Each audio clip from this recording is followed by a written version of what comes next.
ready for ready to go to magbabayad sa SS contribution. Tara guys, samahan nyo ako maglakad.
Pasyente ng mga COVID po dito.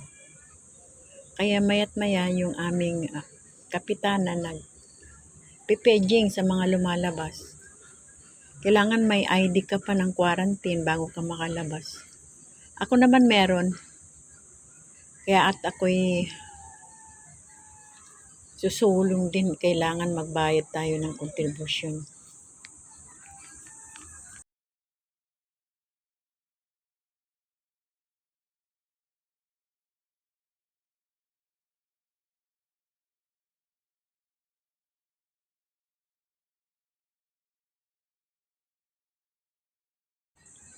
Dito po sa amin kasi sa loob ng barangay, maraming maraming mga iskinita na pwede kang mag-exit. Ngayon, lahat ng iskinita binagsasaraduhan na nila kaya iisa na lang yung entrance sa exit. Doon yung may checkpoint. Kaya okay din naman yung aming kapitana. Lahat ng pumapasok dito sa amin ay kine-checkpoint. Pero kahit may checkpoint pa rin, may nakakapasok na carrier. Carrier ng COVID ba?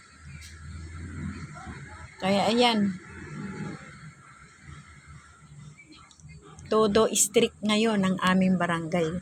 Barangay Libis, dito sa Quezon City, Green Meadows Avenue.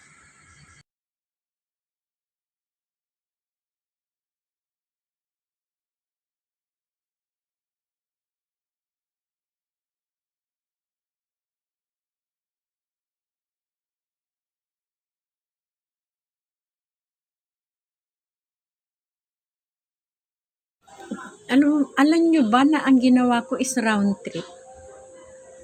May number coding pala yung kwan ngayon. Hindi kagaya nun pag nagbayad ka kahit anong araw. Ngayon may coding daw sila. Kaya babalik patuloy ako sa Friday. Another walkathon. Ayan, tatawid na naman ako ng tulay. Ito yung pauwi na.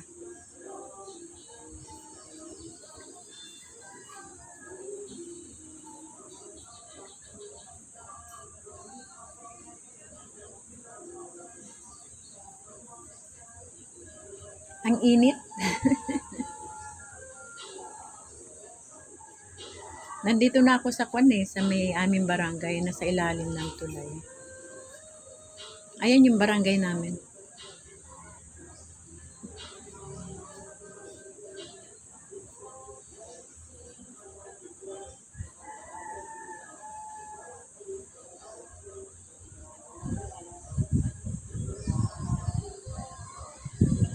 Pero ngayon, sitwasyon ngayon, ang higpit po.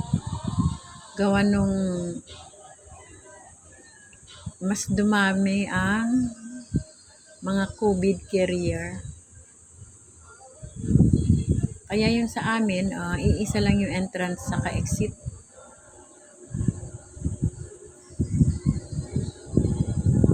Lahat po ng iskinita ay pinagsasaraduhan. Kasi dito sa amin, ang daming iskinita yan. Pwede ka palusot-lusutan lang ba? Through and through.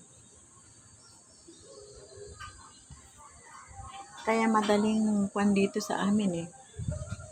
Madaling lusutan ng mga runner.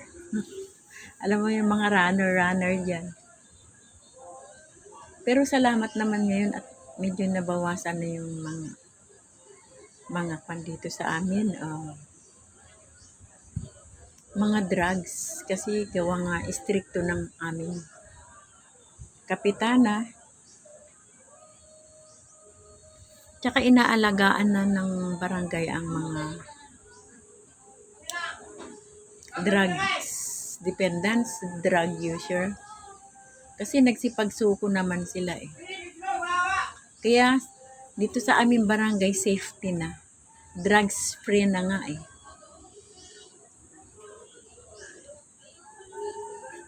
Pero dati, mga kapatid, dito pag wala pa yung inspection tungkol sa mga drugs. Meron na rin kasi dito binaril instant eh. Nakita kasi nag-aabot-abutan. Ewan ko ano yung mga pinag-aabot-abot nila yan. Meron talaga yung yung bigla ka na lang isya-shot. Pag alam na poser user. Yung kasagsagan pa ng yung ating president. May advantage at saka disadvantage naman yung mga ganyan. Maraming galit, pero mas maraming biktima naman. Kung hindi nag-istrikto ang ating admin, siguro talamak na yung ang aming barangay sa mga ganitong mga gawain. Papasalamat din tayo at nagkaroon ng ganitong istriktong president na ipinapatupad ang mga ganitong mga salot sa lipunan, nakakasira ng buhay ng kabataan.